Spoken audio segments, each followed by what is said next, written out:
Thank you to every god that we're going to talk about today. Thank you to baby Jesus. I don't know, he doesn't get, no, he's not very autumny. Thank you to Apollo. Thank you to the Morrigan. She's a little bit autumny.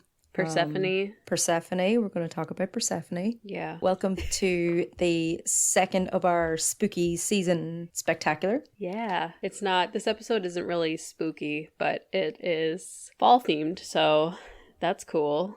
It's relevant to the cause. Cool.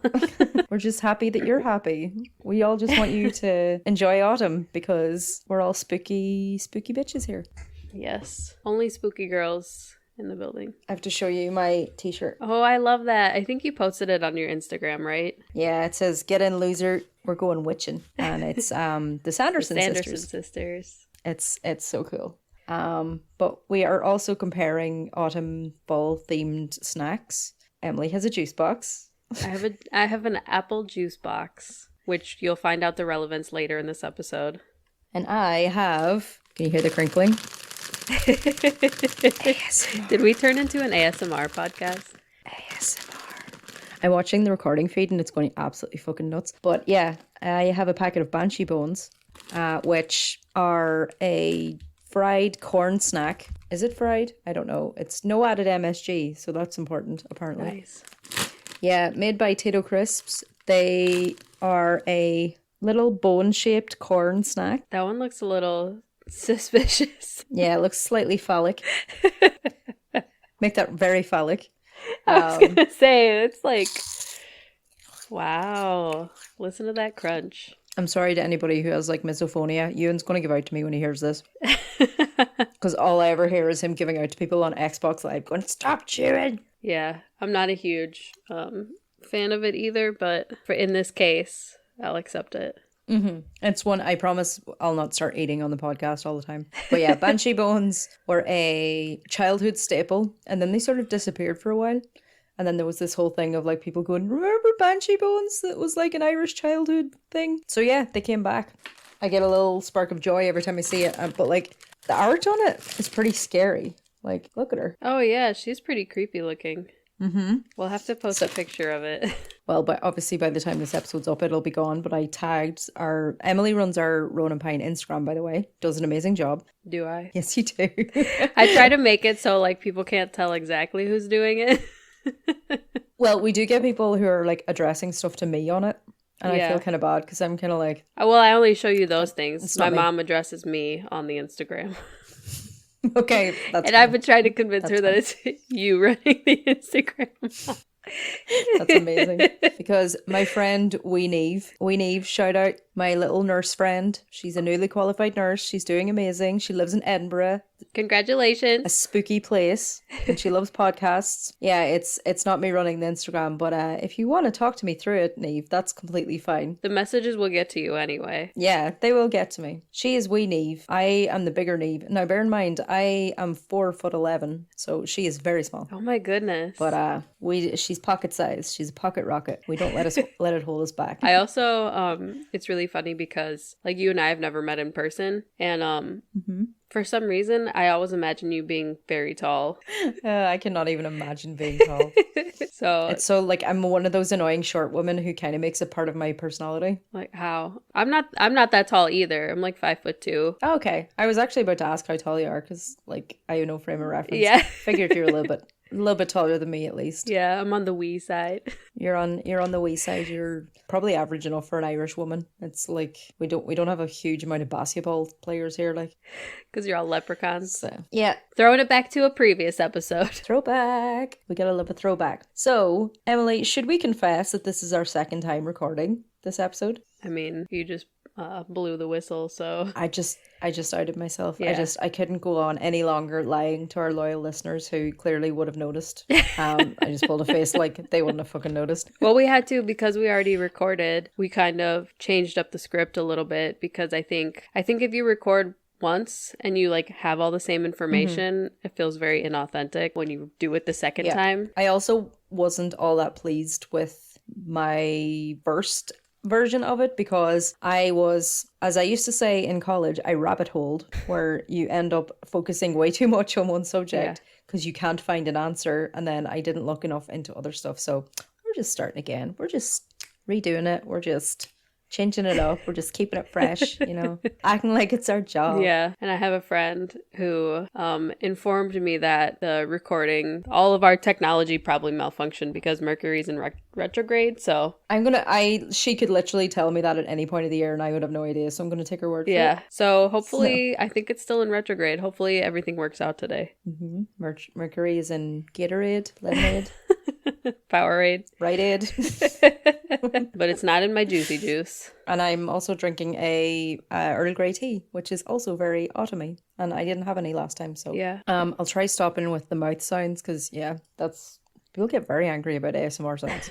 Very angry. Yeah, my mom will eat when she's on the phone with me, and I'm like, can you not? Because it'll always be like Doritos or something. It's never like, it's always something that's very loud. See, all it does to me when I hear people eating, it just makes me really hungry. And I'm like, that's very rude that you didn't bring any for me. I would also like some banshee bones. We should do a little swap. What about at Christmas we do a snack swap? We should. That would be fun. Sorry, Yule. We'll do a Yuletide snack swap. There's no C word here. Not on a folklore podcast. So this is our fall episode of Rowan and Pine. I'm Emily. Take 2. And I am Niamh. Today, we're going to talk to you about Mabon, aka the Autumn Equinox. Mabon is a controversial term. We know this. We know this now. Did not know this last time. Yeah. Thank God we didn't release that. And we're going to get into all of that. We're going to teach you guys a little bit about the mythology around this time of year and some little traditions that have survived through the years and how people are celebrating it up to the present day. It's going to be great. So it's going to be amazing. As we might have mentioned on the podcast before, there are 8 sabbats or festivals that occur on the wheel of the year. Emily's going to talk a lot more about the pagan side, but just very generally, 8 sabbats happen at the midpoint between the big solar events. So summer solstice, winter solstice, spring equinox, fall equinox, etc., etc. During the autumnal equinox, the sun shines directly on the equator, and the northern and southern hemispheres get the exact same amount of rays. For our Aussie friends, because for some reason we do have an Australian listenership. Oh, we do? I checked that today. That's awesome. It's like our 3rd highest. Wow. So, hi Australians. And I only know like 3 people there, so that's... I know no people there, so that's crazy. So shout out to our Aussie friends. Cassie, if you're listening, or if you're back binging it, hey, text me. I haven't talked to you in a while though.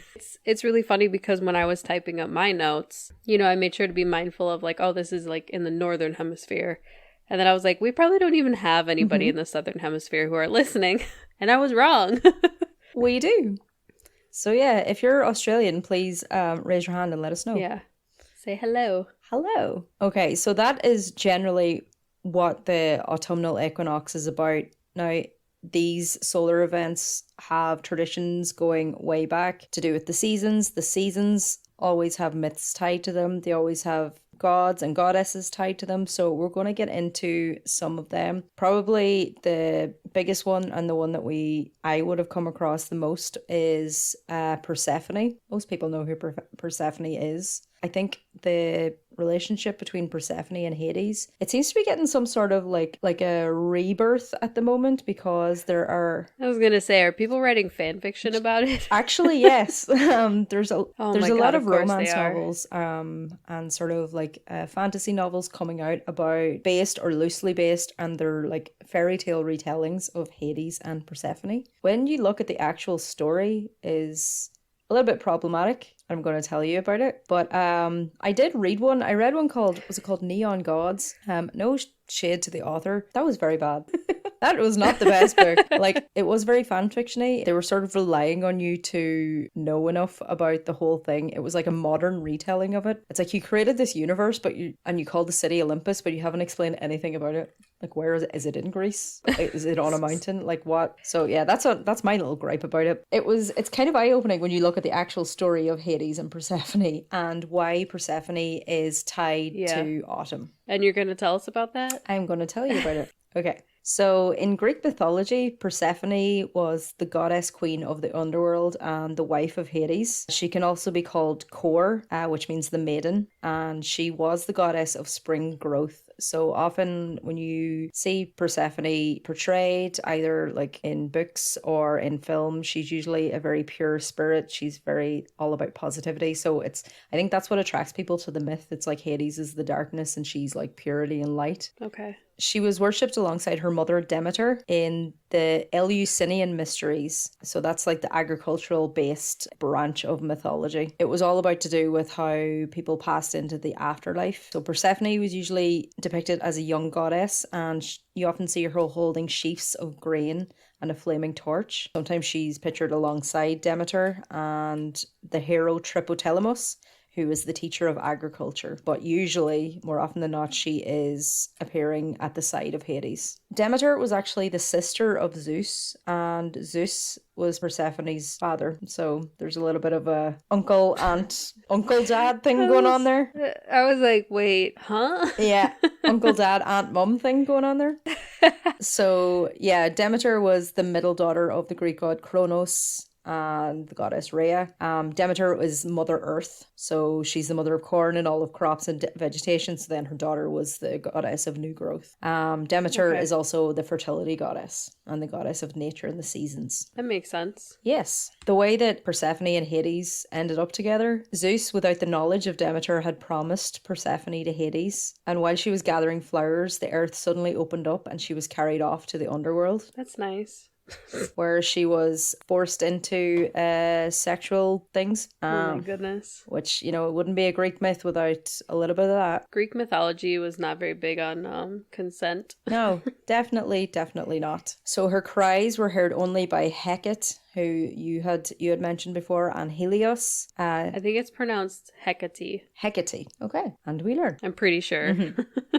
Demeter, once realizing that she was gone, searched endlessly for Persephone, during which time the earth was infertile and famine-stricken because all of the new growth was gone and because Demeter was so beside herself that her daughter was taken away. Yeah. Because all life on earth was threatened with extinction, Zeus sent Hermes to the underworld to fetch Persephone back. Hades released her but gave her a pomegranate, which bound her to him for 1/3 of the year when she ate the seeds. So Persephone's time in the underworld corresponded with the unfruitful times of the year, and her return was springtime. Persephone's descent into the underworld, as you can gather, is autumn time, when the world starts to die, and she stays there all during winter and comes back in the spring. Oh, cool. I knew that she was associated with pomegranates. Yeah, same. I never quite knew what the connection with her on pomegranates was. Me either. I just knew it was like sort of like a symbol of Persephone, and then it's also, as I'll go over later, but pomegranates are also a symbol of Mabon in like this time of the year. Oh, interesting. Speaking of Mabon, we're going to cover what Mabon the festival is, but it got its name from somewhere, and that is the controversial part that we're going to talk about. So generally the autumn equinox, the autumnal equinox, the fall equinox has always been called just that until a guy called Aidan Kelly in the 1970s decided to call it Mabon and named it after a figure that I'm going to tell you about from Welsh mythology. There seems to be some sort of conflict within the Wiccan modern witch community over whether it should be called Mabon, because if you're following traditional pagan rules, Mabon is not the name, it's just a made up name for convenience. So this author in the 1970s, Aidan Kelly, he was US based. He thought basically that Mabon sounded more authentically like an ancient festival than just calling it the autumn equinox. So he just decided, he said that he was creating a calendar in 1973 and called it that, comparing it to the festival that Emily covered called Litha, and that Litha is what he assigned to Midsummer. Yeah. He said the autumn equinox is a little bit harder to name, that he found the solution in a book about Stonehenge, in which the author discussed a smaller circle at Stonehenge aligned to the autumn equinox. So he just kind of tied that in with Demeter and Persephone and decided that Mabon had similarities to them, and he thought that maybe it could have been the myth associated with the date. He wasn't certain. He said he didn't just come up with it. There's no evidence to support it. Yeah, it's just so interesting to be like, I just want something that sounds cooler. I'm going to kind of like force this sort of like narrative and then just be like, This is why we call it that. We thought we might as well cover who Mabon is and tell you a little bit about him, the connection to some of the other gods from other parts of the Celtic world. So at least you'll be fully informed and you'll know that maybe you shouldn't be calling it that, or if somebody Wiccan gets annoyed at you, at least you'll know why. Mabon is essentially, he's a deity. He's linked to Apollo within the Roman pantheon. Probably what people mostly associate him with is the Gaulish Celtic god. So Gaul is in France. Maponus, which means the divine son, and his mother Matrona, who's the divine mother. So Mabon's mother is known as Madron. Okay. There was evidence that people within the area, which is now Wales, gave thanks to them, worshipped Mabon because they found inscriptions around those areas in stones, as we've covered in Stonehenge as well, and even up as far as Hadrian's Wall. Do you know what Hadrian's Wall is? No. So Hadrian's Wall is when the Romans were occupying Great Britain. They basically were, do I want to say afraid? They were too well matched by the Celts in Scotland. Okay. So what they did is they built a giant wall to keep the Celts out of England and Wales. And that wall is still there to this day. Wow. And it was built during the reign of the Roman Emperor Hadrian. So it's known as Hadrian's Wall. Wow. You pass through Hadrian's Wall to get from England to Scotland. So they like put a hole through it, or? I'm assuming after like the fall of the Roman Empire that it kind of just went back to all being one place. I mean, we'll not get into English Scottish history. That's like another 10 podcasts. Just cover it real quick. On about like the Jacobite rebellion and all of that. The Hadrian's Wall was also the inspiration for the wall in Game of Thrones that like Jon Snow lives on in the first few seasons, aka the first few books of Game of Thrones. And also in Game of Thrones is to keep the wildlings out, who are like kind of a very scary wild people. Yeah. So that's, they're based on like the Romans trying to keep the Scots out. I never knew that. There's a lot about like Britain and the UK that I just like don't know, which... Hey, their history is a lot longer than US history, so there's a lot more to learn, in fairness to you. Right, I'm like, our history goes back, what, like 200 years-ish? Well, like, colonial history. But yeah, it's just so fun. Well, like when like the Queen died, rest in peace. And like our friends were talking about, and they're like, oh, they're shipping her down from Scotland or whatever. And I was like, wait, she's in Scotland? Like, I don't know any of this. Yeah, she has like a holiday palace up there. Yeah. So just your casual holiday palace. She did anyway. I've been to it. Yeah, she did. It's nice. I'm sure it is. Was that the one I was at? What's the one that's in Edinburgh? Because I walked around that one. I don't know. All of her palaces smell. I'm sorry. Like I've been to 2 of them. They smell. They smell like old people. They smell old. I mean. Because it's all, they're like, this carpet has been here since 1640. Like, yeah, and it smells. You should have replaced it. Yeah. It's disgusting. Yeah. Probably some mildew growing underneath there, so. And it's like your staff probably aren't treated all that well, so they're probably not doing the best job. So yeah. Anyway. Anywho. That's the segue of all segues. The Queen smelled. Rest in peace. So Mabon. Who is Mabon? Mabon is considered a deity. There's like a cycle of Welsh mythology. And Mabon actually only really shows up in one of the surviving tales, and it's the tale of Killick and Olwen. And it's one of those classic, like, forbidden love, like, he must go on quests. Kind of like the Princess Bride. He must go on quests and to try and get the girl. Okay. Kilhook is the guy, Olwen is the girl. So... very generally, because these are very, very long stories, and I don't know how all of those storytellers in like ancient times remembered all of these stories, because apparently there's like at one point there's 340 names to remember. Whoa. Hold on, I'll get to that. Okay. I was gonna say, well, they had a lot of time to like chill out and tell stories because they didn't have TikTok, but yeah. TikTok, I was gonna say TV, but yeah, TikTok even better. I'm going more modern with it. More accurate, honestly. But with the names, that's a lot. I can imagine remembering stories, but not 300 plus names. Mm-hmm. And these names also have connections to the Arthurian myths, like King Arthur, Knights of the Round Table, and all of this. So Kilhook was cursed by his stepmother, and the stepmother determined that the only woman he would ever love and marry was a woman called Olwen, who he had never met. And Olwen just happens to be the daughter of a big scary giant, a chief giant called Sperthaden. I've written all of these out phonetically because I am so sorry to the nation of Wales. That's just your language. I thought my language was bad. Your language is crazy. But I'm trying to be respectful. I think as long as you're trying and you're not, being an asshole Yes. about it. There's a very well-known TV show. Actually, James Corden wrote it. Of course he did. James Corden is a dick, but Gavin and Stacey, people generally say is the best thing he ever did. It was kind of like his big break. And it's like a sitcom about a guy from England who falls in love with a girl. She works at like a call center and she's Welsh, and he just falls in love with her and they decide to get married without ever having met, which is kind of a bit like Kilhook and Olwen. Interesting. Yeah, but most people, the only like Welsh accents they're exposed to is Gavin and Stacey, so they just say like lines from Gavin and Stacey all the time. It's a much loved sitcom.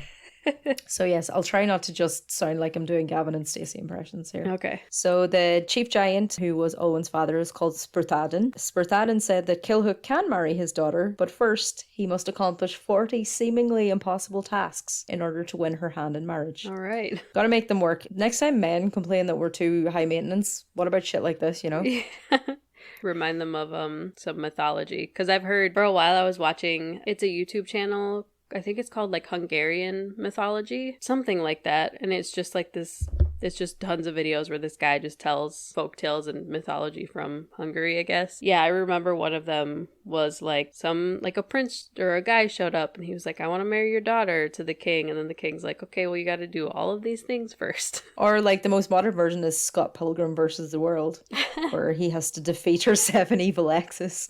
I watched that movie so long ago, I don't remember like anything about it. The crazy thing about it is how many like famous people there are in it. Yeah. Like Chris Evans is one of her exes. Oh wow. Not the 7 evil exes. Kilhook has to carry out 40 impossible tasks, but he's lucky in that Kilhook has a cousin who can help, and his cousin is King Arthur. Oh. That's kind of handy. Yeah. So he goes to King Arthur's court and asks for help, and King Arthur they're just referred to as King Arthur's men, like they're soldiers. Yeah.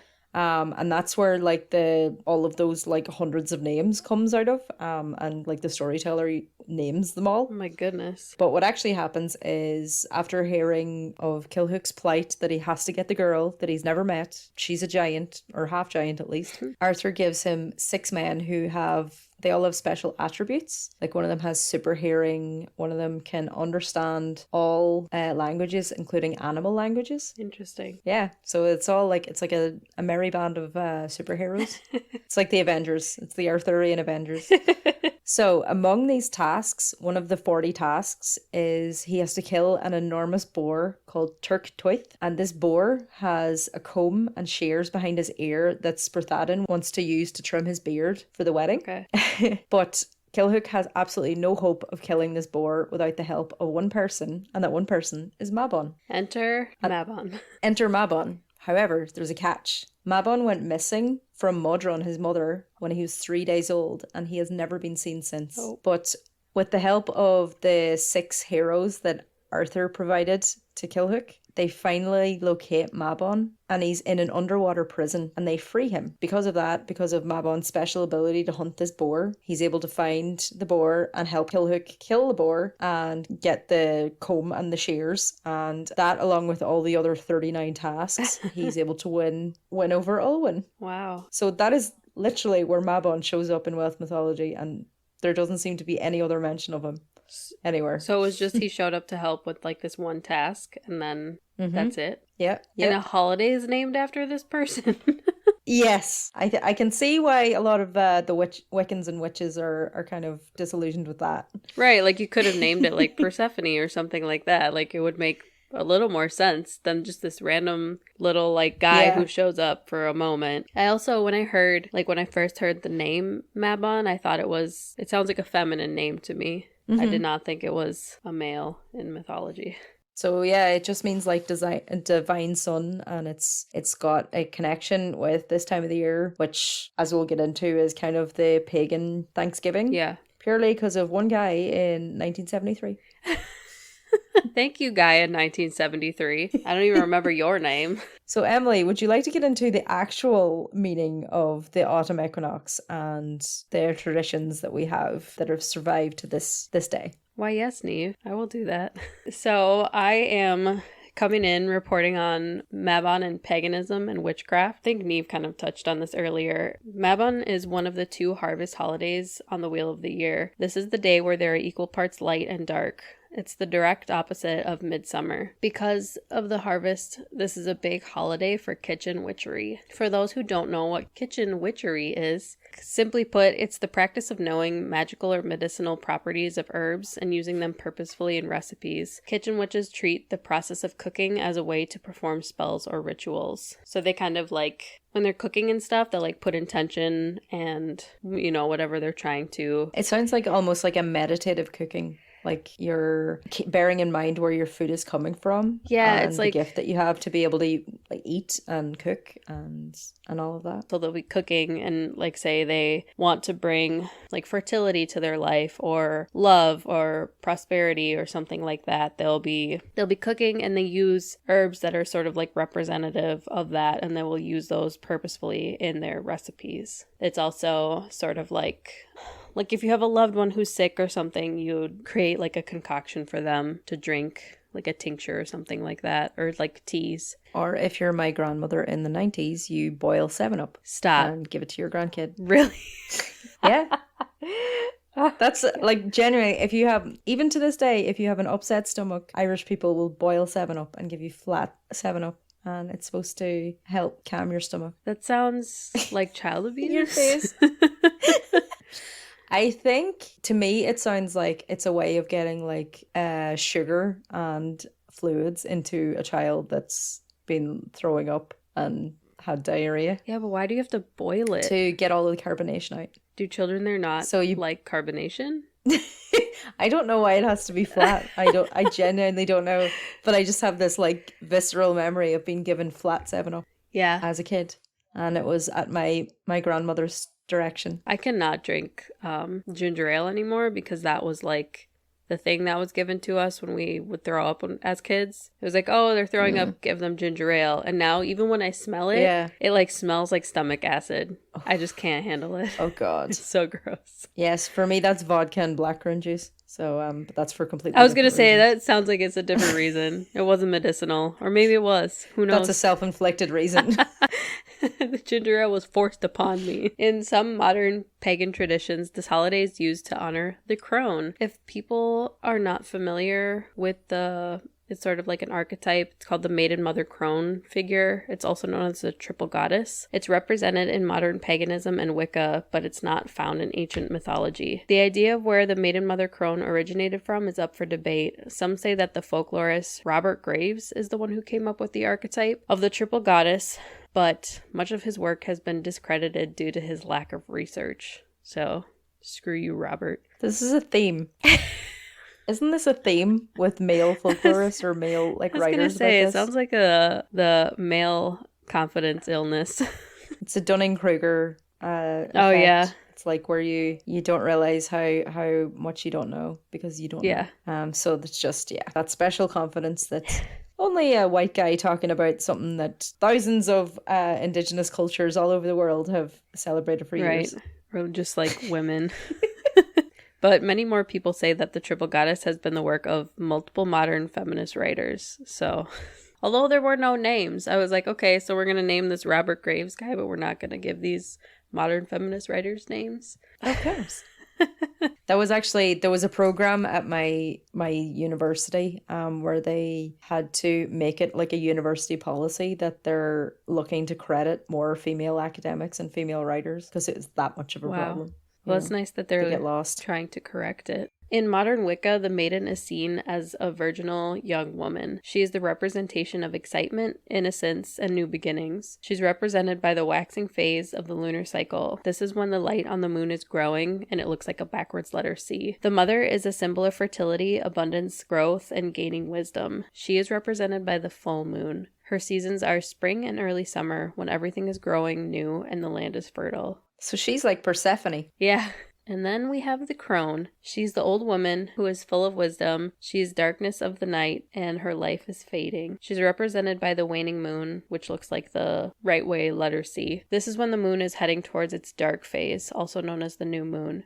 She is also represented by winter, when the plants die and the earth grows cold. Mabon is the time to honor the crone, as we in the northern hemisphere are heading towards winter. It's interesting because when we think of like aging and getting older, and especially women aging and getting older, like nowadays, it's like, oh no, it's the worst thing ever. But like you see, we have a tradition of celebrating this, celebrating like age, celebrating being able to get Right. older, celebrating no longer being like a childbearing age, but being like the wise woman in your society who can pass down your wisdom and can guide like younger people, I think. Yeah. Well, there's so many cultures that do honor the elderly and they respect them, and they kind of like put them, not really like put them on a pedestal, but they're very like, They hold them in esteem. yeah, and they look up to them and they think like they've lived a long life, they're full of wisdom, they know all these things. Like, and I think in like Western culture, we don't do that. Yeah. It's like, oh, you're old, Definitely. let's toss you out. Which is really sad because, like, if you really do listen to a person who's older, they're going to Yeah. know a lot more and they're going to be able to give you good advice. For the most part, I don't think you could trust every, like, elderly person's advice. Yeah, don't ask them to open a PDF or anything like that. Yeah. Or set up their own online banking. Yeah. My grandma couldn't even plug her cell phone into the charger, so. Oh. My poor grandma. Hey, that'll be us one day. Like a new scary world. Yeah, she resisted technology so hard. Yeah, my dad is like that. He's just refuses. Meanwhile, I would see people, like other people's grandmas, like wishing them a happy birthday on their Facebook. And I'm like, what? Yeah. Your grandma like Can't knows how to relate. turn on a computer?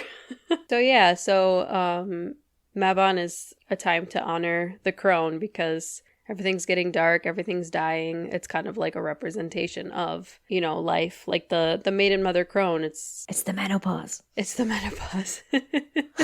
Essentially. It's a transition from mother to crone. Yeah. I mean, it's just the maiden mother crone archetype is kind of like a representation of the cycle of life. You have the young, innocent part, and then, you know, you're like childbearing age. You might have children. You might just like, you might not have children. You might help other people take care of their children. You might choose to be the cool auntie who flies around and drinks wine. The goal. And then you turn into a crone. I'm really hoping that our society like turns around and we start honoring older people instead of thinking that it's like, oh, well, you're past your prime. Time to take you out back. I don't know, every day I wake up and there's Yeah. something new wrong with me, so I can't imagine what it's like when I'm 70. Like me today. I was telling Niamh. I woke up this morning and I like went to like roll over and my neck just like popped out of place. Slightly immobile today. Yeah, so she's just going to lie down right after this. Pretty much. Cry. Just kidding. For witchcraft, or those who follow the wheel of the year, Mabon is a time to harvest one's intentions. That is, if you have worked with the other sabbats along the wheel of the year to set your intentions, starting with Imbolc, which is usually on the 1st of February. Mabon is when you reflect on how your intentions have manifested and to release what is not serving you. Some rituals to celebrate Mabon include, you can celebrate with food. They call it like the witch's Thanksgiving. Some of the rituals can include just like having a bunch of family and friends over, cooking for them, making it a potluck so you don't have to cook all the food, but just celebrating with food and giving thanks to the abundance in front of you and abundance in your life. I guess the food is kind of just like a representation of abundance in your life. I've also seen a lot of the Horn of Plenty being used in connection with Mabon. Cornucopia. Yes, which, as we have mentioned before, is a giant womb on the table. Big ol' uterus. Big ol' uterus. Are you hungry? Here you go. Lovely. Eat your soup and shut up. Timmy, quit staring at the uterus. Other ways you can celebrate are you can decorate for fall with pumpkins, gourd, dried flowers, dried ears of corn, or corn dollies. In the previous recording, I was telling Niamh about how I have a corn dolly or corn doll. Sometimes they're called dollies or just dolls. You can set up an altar for Mabon. You can practice apple magic. I don't have further information on that, but it sounds really cool. All I'm going to say is I feel like apple magic is where you peel off the skin of an apple and drop it in water and it says the initial of your shoe Really? dog. I'm assuming Did so. you just make that up? Oh, No, I'm not. No, it is a thing. It is a it's thing. like, wow. Yeah. But it is a thing. It's a thing that we used to do as kids as Interesting. well.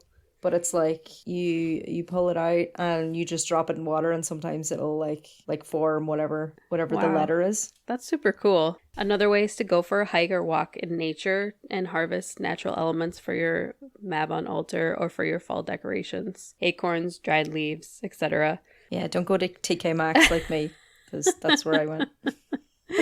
You can learn about mythology by listening to this podcast.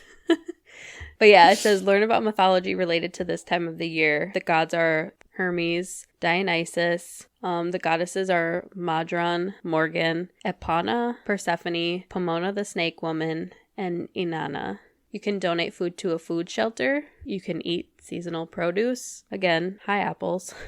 Apples and pumpkin everything. Yes. I also wanted to thank the Reddit user Ian Maria for the list of Mabon rituals. And then we're going to kind of like symbology. The colors are red, orange, yellow, deep reds, brown, gold, rust, orange, dark green. Just kind of the colors you would imagine if you imagine like a autumn landscape. Food, apples, pumpkin, wine, moon cakes, nuts and seeds. Symbols, again, apple.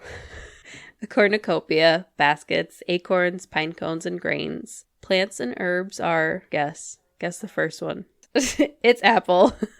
So yeah, plants and herbs would be apple, pomegranate, sage, oak, fern, tobacco, and marigold. Crystals are clear quartz, amber, opal, citrine, aquamarine, and aventurine. I think I'm saying that right. And spells of Mabon, spells that you would want to do during this time would be for protection, prosperity, security, and self-confidence. If you're into witchy shit, Amazing. This is like sort of like a guide for you. So to end us off, in the spirit of kitchen witchery or modern witchery, Wicca, look, this is just something that you can do if you like. We're obviously not telling you to do anything, but it's a way of connecting with the land, I think, or connecting with your home, or even just honoring, apart from like watching Practical Magic in your pajamas, which I've already done this year. Or Hocus Pocus. Or Hocus Pocus, or just eating all the butternut squash soup that you can find. You can do a harvest protection ritual. And one way you can do that is putting up a decorative ward on, it says porch. I think that's assuming people have porches. Not everybody lives somewhere with a porch. Maybe just like your front door, your front steps. Yeah, the entryway of your home. So you can ward your doorway. And the main thing to bear in mind is that you have to have intent. So your intent is to protect your home, protect your family, set a boundary, make it cozy, make it safe, because you're going to be spending a lot of time inside over the coming months. So a way that you can do that is with a decorative ward, and it's to ward off evil or ill will, and it's usually made out of things like dried flowers and herbs or some fabric scraps that you might have around. You could also, if you're not renting, you could also carve it into the wood above your door, but not everybody is a homeowner if you're a millennial, okay? Right. It kind of sounds like what you're describing could just be a wreath. Yeah. Like you could just hang a wreath on your door. Yeah. My mum has a wreath, but she bought that in Marks and Spencer's, I think. If you don't have a home protection ward, store-bought is fine. Yes. You can just be like a squirrel and go outside and gather little nature things. Yeah, just forage. Get yourself into foraging. You could pick some stuff up, like Emily was saying, on your walks, because it's like the best time of year ever to walk outside now. We, a couple years ago, we went to the Arboretum in the fall, and I don't know if you have those where you are, if you know what they are. Not really. Is it It's just like a huge park, and they have just like tons of different types of trees planted there that are like native to the area. Cool. And so you can just walk around and learn about like all the different trees. It's like it's pretty nerdy, but it's also really nice because it's like a little nature walk. But I was going to say the one year we went there and I was finding these different pine cones that I had never seen before. So I was like, ooh, and I was like, I don't know if that's illegal to take pine cones from an arboretum, but did it anyway.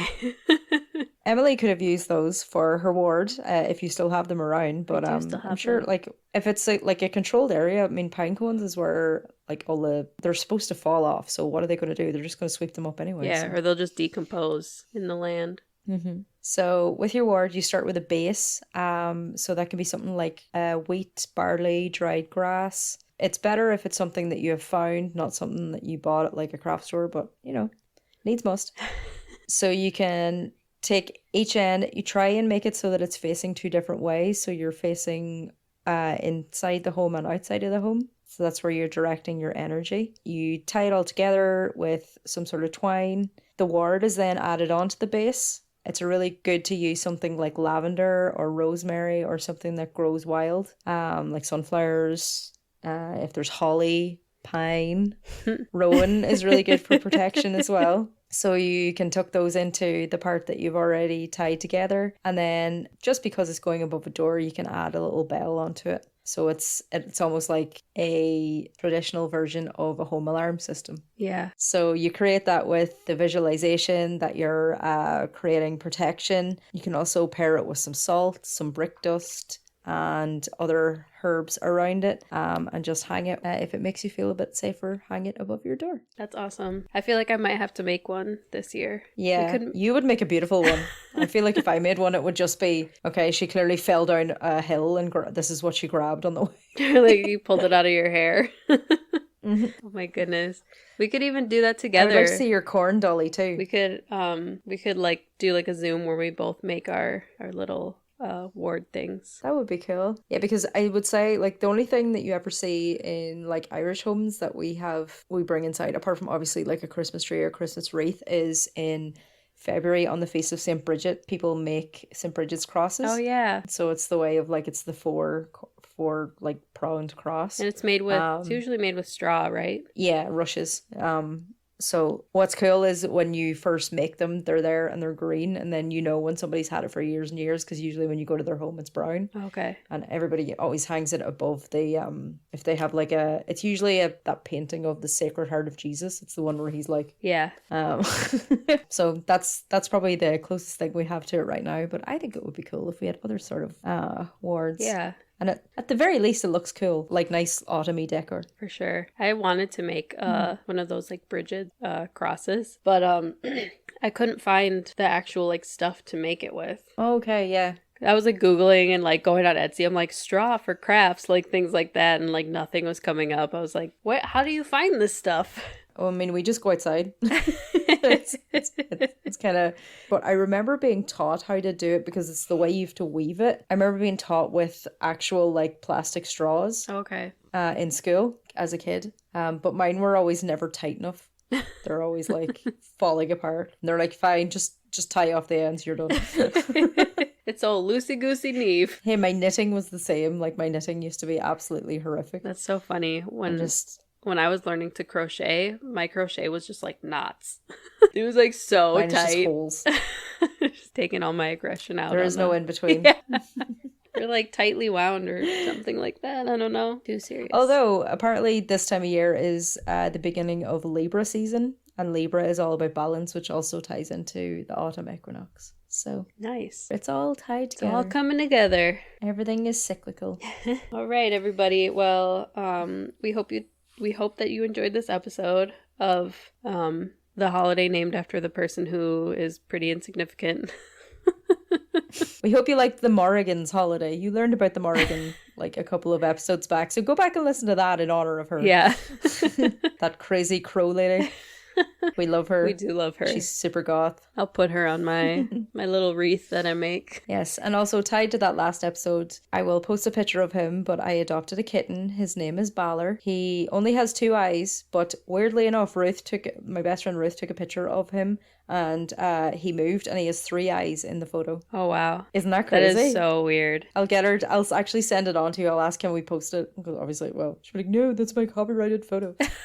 Literally a 3-eyed Balor the Smiter. It's your copyrighted cat. He's adorable. He screams all of the time. I can't believe you got a 3rd cat. Yeah, it was Ewan's birthday present. He wore me down. Oh my goodness, that's so funny. I can't wear my husband down. I'm always like, I want to get another cat because like when we go out of town, it's sometimes hard for us to find somebody to like take care of our cat. Mm-hmm. Like she's really bad at being alone. So we usually want somebody to like... They do get really lonely. Like one of the last times we were gone for a 24-hour period. So we were like, she'll probably be okay. We'll like make sure she has her food and her water. We got home and she didn't have a collar on. And I'm like, where's your collar? And I went into our bedroom and her collar was stuck in the heating vent. And it's like, thankfully it's a breakaway collar. So she was able to like get out of it. But I was just like, we leave for one day. That's always my big fear as well, that, you know, that they'll get into something and get caught. Like one time Ripley got her claw stuck in the back of our like tower PC, like the little air vent in the back. And I was just like, how, like, why did you even have your claws there? Trying to see if it was like a good scratching post or something. I don't know. They're crazy. So yes, follow us on Instagram if you want to see photos of Balor and maybe of Emily's corn dolly, if she wants to put up a picture of it. I will. And you can also email us at rowanandpinepod@gmail.com. You could do that. We'd love to do some ghost stories and have you guys send us some ghost stories. So if there's anybody that wants to share anything, we have a couple lined up, but obviously we're always going to look for more. Right. So you can email them to that, or you can DM them to the Instagram. For sure. Yeah, please, like if you have like, even if it's not really necessarily a ghost story, if it's just like kind of like a creepy story, send it to us. We want to tell your story. And we'll give you credit for it. We'll say that you're the author or the the person, whatever. You're the voice of the story. Thank you so much for listening. Thank you. We hope you enjoyed it. Because we're going to do an episode for every day of October. Or every week of October. Jesus. What? Can you imagine? I felt the panic from here, thousands of miles away.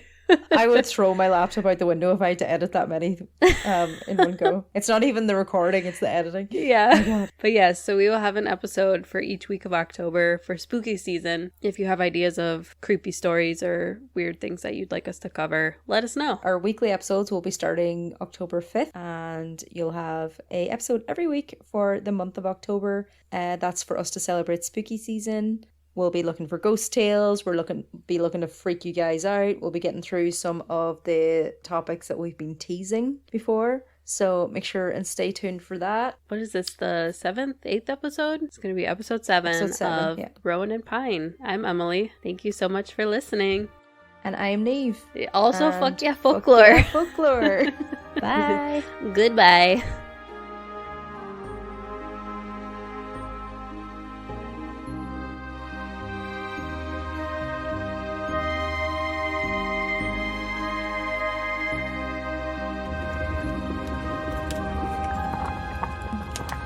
Mm.